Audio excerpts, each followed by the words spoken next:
My favorite show, Smallville, is being unfairly criticized by some who don't even get the idea or they don't even grab the concept of what Smallville is all about. And that's what I'll be addressing here today in this video. So welcome story lovers to the Story Dude Show with your host Jared Dean Winchester, bringing you another episode for the month of January 2024. So let's get right into it, shall we?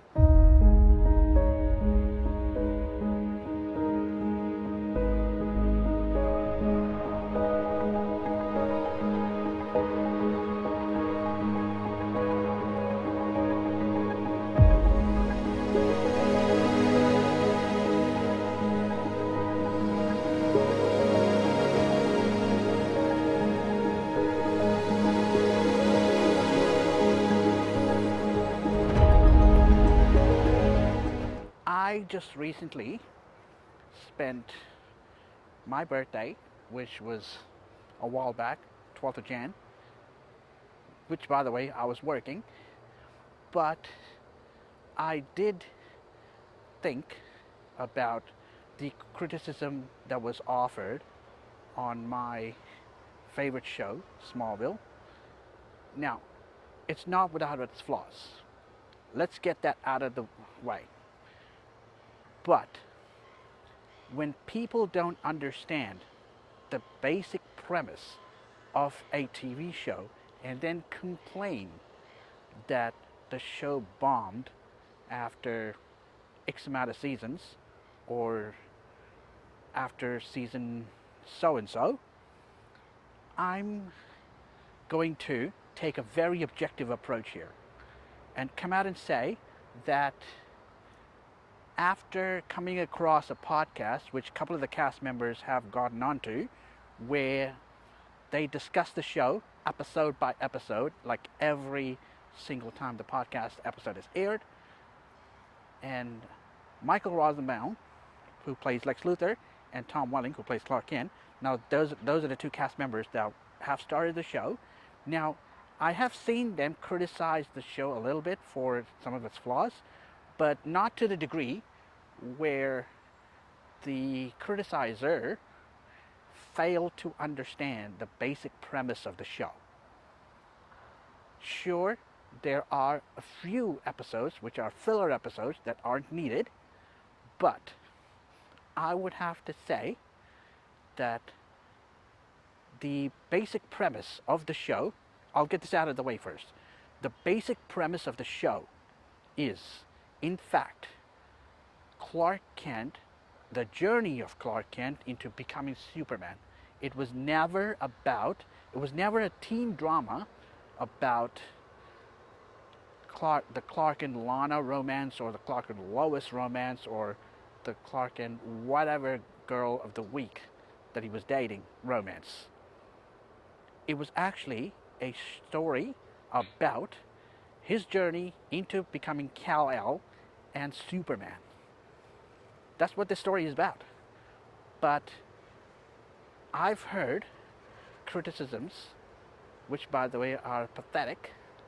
I'll call them pathetic for this very exact reason, because they don't understand, like I've mentioned before, the basic premise of the show, which is Clark Kent's journey into becoming Superman.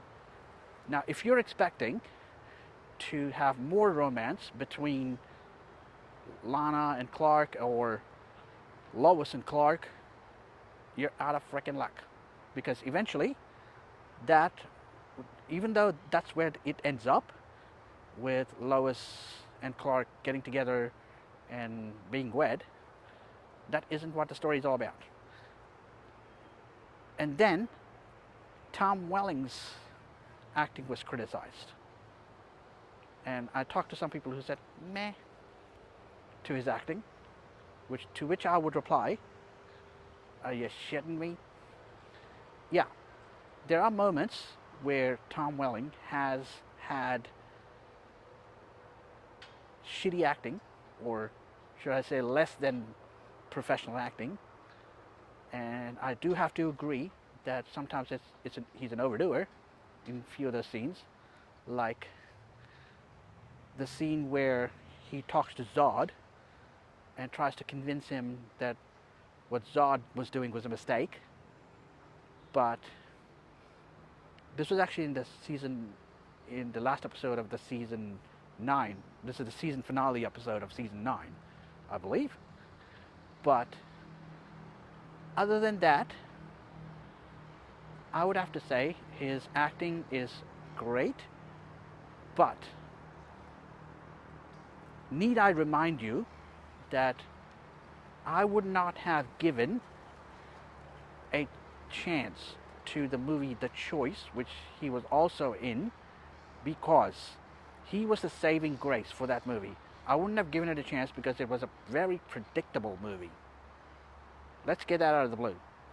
Forget the romance aspect of it. Forget the fact that there's two characters, there's a story there of this conflict with the two characters being separated by an illness or some sort of an ailment or a medical condition type thing, which, by the way, is Nicholas Sparks' formula.